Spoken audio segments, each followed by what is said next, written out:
సాయికృష్ణ కేసులో వెలుగులోకి సంచలన విషయాలు వస్తున్నాయి. సాయికృష్ణ కేసులో సిఐ నాగరాజు కస్టడీ కోరుతూ దాఖలు చేసిన మెమోలో కీలక విషయాలు ప్రస్తావించింది సిట్. కేసులో కీలకమైన సీసీ ఫుటేజ్ ధ్వంసం చేశారని, కృష్ణలంక పిఎస్లో అనుమానాస్పద మరకలు గుర్తించినట్టు సిట్ పేర్కొంది. కృష్ణలంక పిఎస్ టెర్రస్ పై ఎముకలు, బూడిద గుర్తించామని, కాలిన బేడీలు, లాఠీ సీజ్ చేశామని కోర్టుకు తెలిపారు సిట్ అధికారులు. కస్టడీకి అనుమతిస్తే నాగరాజును తీసుకువెళ్లి మృతదేహాన్ని ఏం చేశారు అన్న విషయాన్ని గుర్తిస్తామన్నారు. సాయికృష్ణ కేసులో సిట్ విచారణకు సంబంధించి అప్డేట్స్ మా ప్రతినిధి సురేంద్ర లైవ్ ద్వారా అందిస్తారు. సురేంద్ర, గ్రేసి, సాయికృష్ణ లాకప్ డెత్కి సంబంధించి కీలకమైన అంశాలను సిట్ కోర్టుకు తెలియజేసింది. నాగరాజుని కస్టడీకి ఇవ్వాలంటూ దాఖలు చేసిన మెమోలో ఈ అంశాలను అయితే పేర్కొన్న పరిస్థితి కనిపించింది.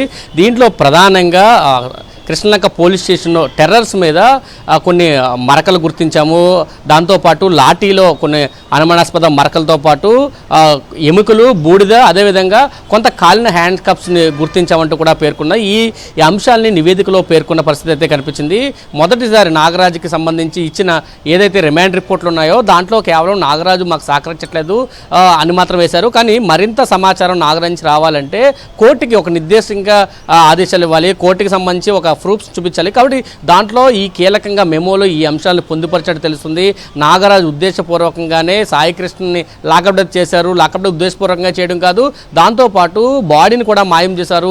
అయితే ఈ ఆధారాలు ఉన్నాయి మా దగ్గర, కానీ బాడీని ఏం చేశారనే దాని మీద పూర్తి ఆధారాలు లేవు. నాగరాజును కస్టడీకి ఇస్తే మాత్రం ఖచ్చితంగా ఆధారాలను కూడా మేము సేకరిస్తామంటూ సిట్ ఇప్పటికే పేర్కొంది. ఈ నేపథ్యంలోనే కోర్టు కూడా 8 రోజులు కస్టడీకి ఇచ్చిన పరిస్థితి. ఈ కస్టడీలో దాదాపు అంటే ఉదయం 10 నుంచి సాయంత్రం 5 గంటల వరకు కస్టడీకి ఇస్తూనే వీడియో, ఆడియో రికార్డుని కూడా తమకు ఇవ్వాలంటూ చెప్పిన పరిస్థితి. అయితే నాగరాజు కూడా కస్టడీ పిటిషన్ మీద తన వాదనలు వినిపించారు. నాకు ప్రాణహాని ఉందంటూ చెప్పారు. పోలీసులు సిట్ అధికారులు చిత్రహింసకు గురి చేసే అవకాశం ఉంది, అటువంటి అవకాశం లేకుండా చూడాలంటూ కూడా కోరిన పరిస్థితి కనిపించింది. అయితే కీలకంగా సిట్ ఏదైతే మెమో ఇస్తుందో ఆ మెమోలోని ఈ కీలకమైన అంశం ఈరోజు హాట్ టాపిక్గా మారింది. ఇప్పటి వరకు కూడా నాకు సంబంధం లేదంటూ నాగరాజు చెప్పిందంతా ఒక కట్టు కథగానే సిట్ తేల్చేసినట్టయితే చాలా స్పష్టంగా తెలుస్తుంది.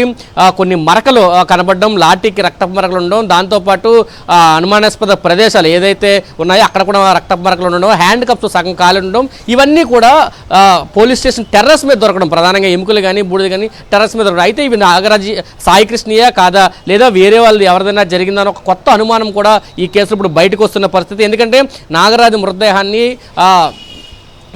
సాయికృష్ణ మృతదేహాన్ని పూర్తిగా కృష్ణలంక పోలీస్ స్టేషన్ నుంచి స్వర్గపూర్కి తరలించారంటూ కొంత వాదనలు వినిపిస్తున్నాయి. అయితే పైన దొరికిన ఎముకలు కానీ బూడిద కానీ ఎవరి సాయికృష్ణయే కాదా, నాగరాజు ఏం చేశాడు, దాంట్లో ఎవరు సహకరించారు, ఇటువంటి అంశాలన్నీ బయటకు రావాలంటే ఖచ్చితంగా నాగరాజుని విచారించాలి. అది ఒక ప్రైవేట్ ప్లేస్లో విచారిస్తే మాత్రమే బయటకు వస్తుందంటూ కూడా సిట్ అధికారులు చెప్తున్నారు. ఆ కోణంలో వాళ్ళు ఒక పిటిషన్ వేయడానికి కూడా ఇప్పటికీ సిద్ధమైనట్లయితే మనకు సమాచారం అందుతుంది. ఈ కేసులో ఇప్పటి వరకు కొంత స్టేట్మెంట్లు మాత్రమే కన్ఫర్మ్ అయిన సిట్ ఒక కీలకమైన ఆధారాలని కోర్టుకి ఇచ్చినట్టయితే చూడొచ్చు. దాంతోపాటు సీసీ కెమెరా నాగరాజు ఉద్దేశపూర్వకంగానే మాయం చేశారు.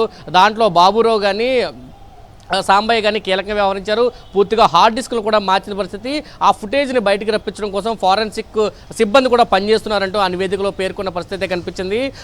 ఎట్టకేలకు అంటే ఒక దృశ్యం సినిమా మనం చూసాం. ఆ దృశ్యం సినిమాలో ఏ విధంగా పోలీస్ స్టేషన్లో పూర్తి ఆధారాలన్నీ దాస్తారో అదేవిధంగా ఇక్కడ కూడా కృష్ణలంక పోలీస్ స్టేషన్లో పోలీసులే ఒక వ్యక్తిని మాయం చేసి ఆ ఆధారాలన్నీ కూడా పైన టెర్రస్ మీద దాచిన పరిస్థితి కూడా కనిపిస్తుందంటూ బయట వార్తలు కూడా చక్కెర్లు కొడుతున్నాయి. ఖచ్చితంగా దీని మీద పూర్తిస్థాయి ఎంక్వైరీ చేసి నాగరాజుని విచారిస్తేనే ఆ పూర్తి ఆధారాలన్నీ బయటకు వస్తాయి. దీనికి సంబంధించి వెనకాతలు ఎవరు సూత్రధారులు ఉన్నారో, అసలు కారణం ఏంటి, ఇప్పటి వరకు కూడా ఈ కేసులో నాగరాజుని అరెస్ట్ చేశారు, రిమాండ్కి తరలించారు, దాంతోపాటు 4 కానిస్టేబుల్ని అరెస్ట్ చేశారు, రిమాండ్ తరలించారు. కానీ ఎందుకు సాయికృష్ణని మార్కాపురం నుంచి తీసుకొచ్చారు, ఏ కేసులో తీసుకొచ్చారు అనే అంశం మాత్రం ఇప్పటికీ సిట్ అధికారులు గుర్తించలేనట్టే తెలుస్తుంది. దానికి సంబంధించి ఎంక్వైరీలు చేస్తున్నామంటూనే అధికారులు చెప్తున్నారు. కానీ కీలకమైన అంశాన్ని పూర్తిగా ఇక్కడ విస్మరించారు అనేది మాత్రం సర్వత్రా చర్చ అయితే సాగుతున్న పరిస్థితి కనిపిస్తుందని చెప్పాలి. Gracy, thank you Surendra.